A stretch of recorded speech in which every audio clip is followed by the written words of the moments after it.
मेरे पति के जमाने में मैं कुछ भी नहीं देखा था। सिर्फ रसोई घर के कामों में मेरा जीवन बीत गई थी। बाहर का विहार नहीं था। मेरे पति चल बसने के बाद मेरा बेटा एक ही है, वो मुझको अपने साथ ही रखकर अच्छी तरह देख रहा है। मैं कुछ भी नहीं देखा था ना पहले, इसलिए अम्मा जी को जीते रहते समय, मतलब जिंदा रहते समय सब कुछ दिखाना, ऐसा चाहकर मेरा बेटा मुझे सारे भारत का दर्शन कराया है। भारत में जितना पुण्य क्षेत्र है, उन सभी पुण्य क्षेत्रों का दर्शन करा के, वहाँ पुण्य नदियों में नहा के, मंदिरों का तीर्थ प्राशन करके मेरा जन्म सार्थक बनाया है। उसका जीवन भी सार्थक हो गया है। ऐसे बेटे को पाकर मेरा जन्म धन्य हो गए है। वो जन्म दिए गए माता पिताओं का ऋण चुकाना ही मुख्य है। ये आदर्श को वो मान लिया है और समझ लिया है। समझकर मेरा सेवा के लिए आगे बढ़ रहा है। इस जमाने में ऐसा पुत्र मिलना बहुत मुश्किल है। मुझे मिलना मेरा सौभाग्य समझती हूँ, पूर्व जन्म का सुकृत मानती हूँ। ये उपाधि मिल गया है मेरे बेटे को, श्रवण कुमार का उपाधि। ये उपाधि मेरे बेटे एक को ही मिलना चाहिए, ऐसा हमारा अरमान नहीं। सारे बेटे लोगों को ये उपाधि मिलना चाहिए। सारे बेटे अपने अपने माता पिताओं को अच्छी तरह अपने साथ ही रखकर देखना, पालन पोषण करना, अलग नहीं बनाना, वृद्धाश्रम नहीं भेजना।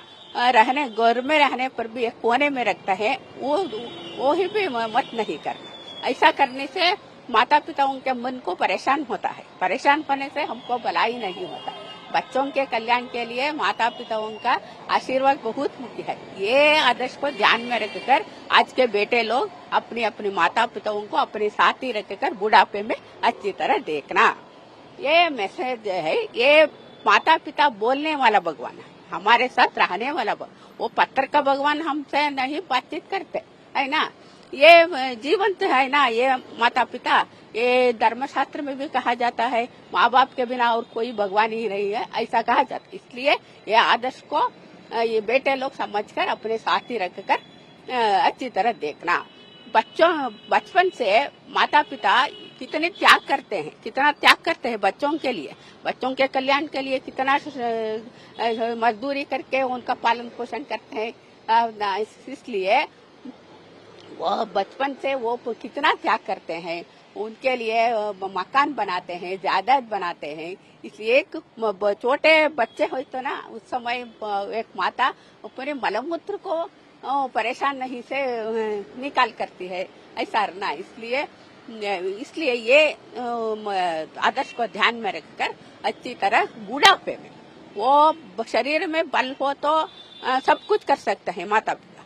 बल नहीं, निशक्त होते हैं, उस समय वो दूसरों का सहारा लेना पड़ता है। इसलिए वो सहारा अपने औरस पुत्र करना है।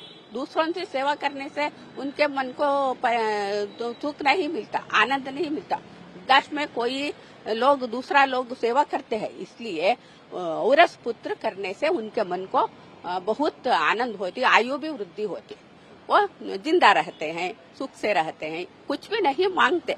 माता पिता बच्चों से कुछ भी नहीं मांगते, कि सिर्फ प्यार मांगते हैं। वो प्यार को अपने अपने औरस पुत्र देना चाहिए, दूसरों से अब उसको नहीं मिलता। इसलिए ये ध्यान में रखकर आज के बेटे लोग अपने अपने माता पिताओं को बुढ़ापे में अच्छी तरह, डलती उम्र में अच्छी तरह देखना, अलग नहीं बनाना, ऐसा हमारा संदेश है।